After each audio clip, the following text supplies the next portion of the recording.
এই বাড়িটি বাঙালি উপন্যাসিক নিহারঞ্জন গুপ্তের পৈতৃক নিবাস। আপনারা অনেকেই নিহারঞ্জন গুপ্তের বাড়ি সম্পর্কে জানেন, বাট তার বাড়িটি আসলে কোথায় এবং কিভাবে আসবেন।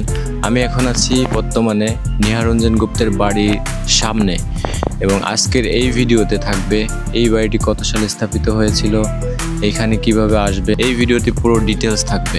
আমি আছি এখন তার বাড়ির সামনে, একটি বড় ম্যাপ দেওয়া আছে, প্লাস হচ্ছে যে তার বাড়ি সম্পর্কে পুরো ডিটেলস এখানে লেখা আছে। চলুন পুরো বাড়িটা আপনাদেরকে ঘুরে ঘুরে দেখাই।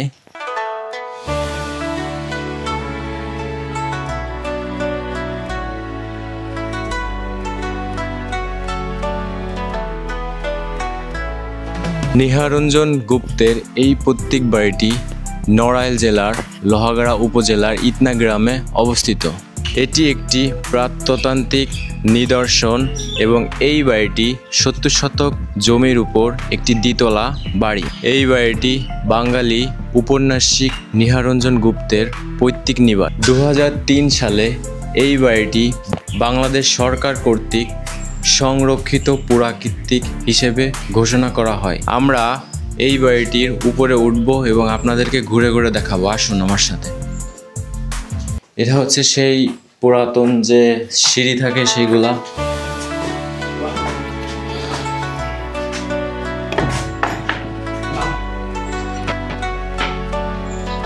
আমি এখন আছি এই বাড়িটির দোতলায়, এবং এই বাড়িটি কত সালে স্থাপিত হয়েছিল তার কোনো সঠিক তথ্য পাওয়া যায় না, তবে এটি একটি প্রাচীন নিদর্শন এবং এটি একটি প্রাচীন পৈতৃক নিবাস, যার একটি অংশ নিহারঞ্জন গুপ্তের জন্মস্থান হিসেবে জনশ্রুতি প্রকাশ পায়। এই বাড়িটি 2017 সালে সংস্কার কাজ সম্পন্ন হয়েছে এবং এটি এখন একটি প্রত্নতান্ত্রিক নিদর্শন হিসেবে সংরক্ষিত আছে।